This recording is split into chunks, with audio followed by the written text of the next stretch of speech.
Ми продовжуємо роботу в українському. We continue our working day at Ukraine Crisis Media Center, and now the floor is given to Colonel Andriy Lysenko, Ministry of Defense of Ukraine spokesperson on NATO-related issues.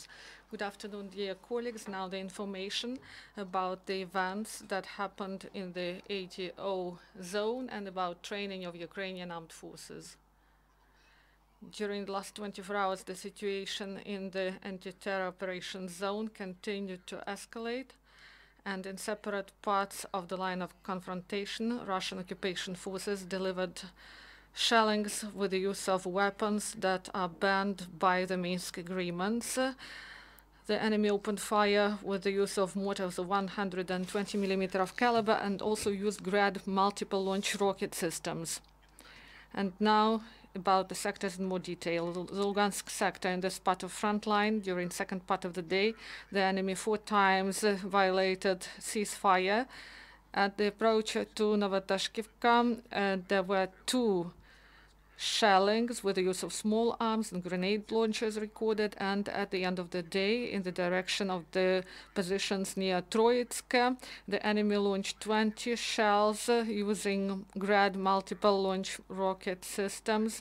Near Krymsk, our servicemen delivered efficient fire with the use of grenade launchers and small arms to respond to the enemy. And the Donetsk sector, here pro-Russian mercenaries 7 times violated ceasefire in the majority of cases during the day and in the evening. The biggest number of shelling was recorded in the region of Avdiivka. There, the enemy opened fire 4 times. It was precision firing with the use of infantry weapon.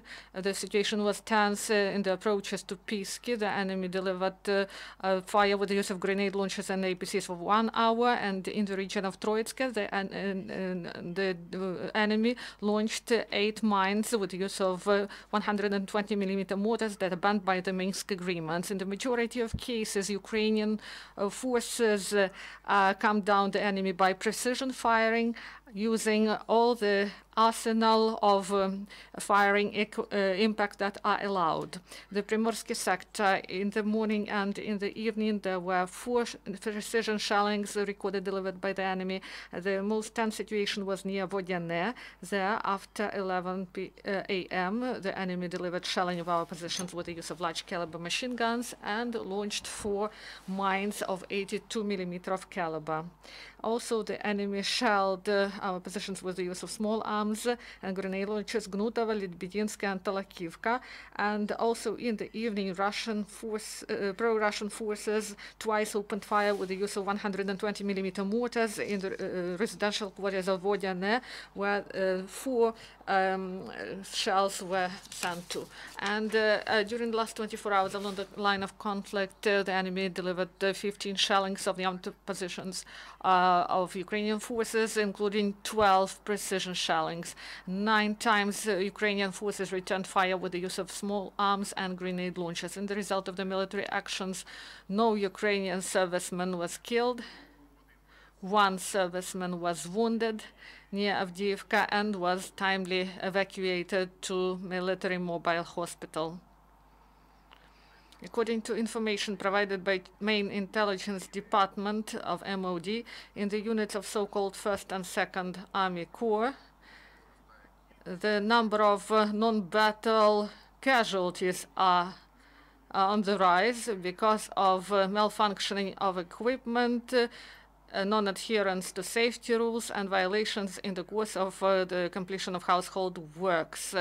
On the 25th of October, in one of the units of 1st Army Corps, because of the detonation of one of the ammunition, 1 militant was wounded, and in the same unit, mercenaries got burns because they violated safety rules, and one of them was heavily wounded and hospitalized. And there is a big probability of the increase of non-battle casualties among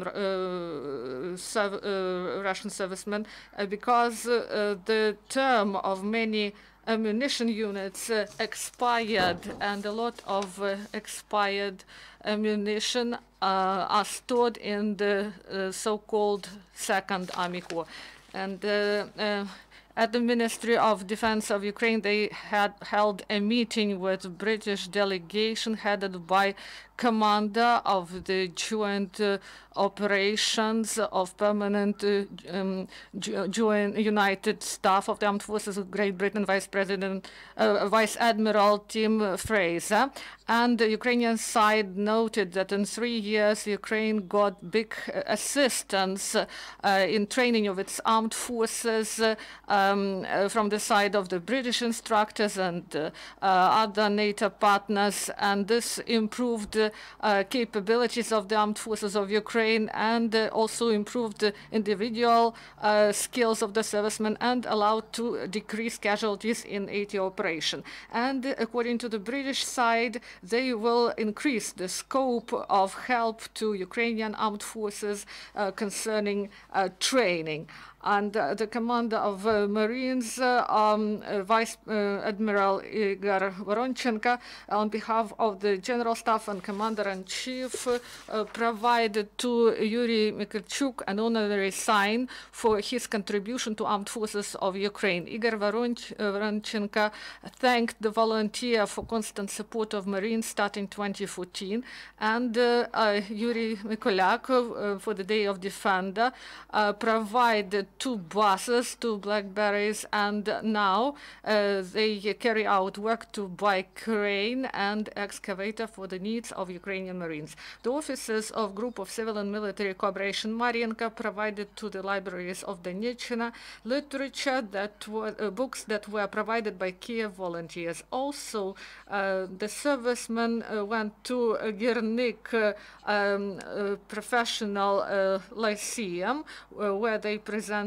books to students, and to Krasnogorivka School. Officers of Group of Civil and Military Cooperation Popasna, together with the representatives of regional administration and city power and the National Guard of Ukraine, took part in sports event, Descendants of Cossack Glory, that was held in Popasnyansky Children's Sports School.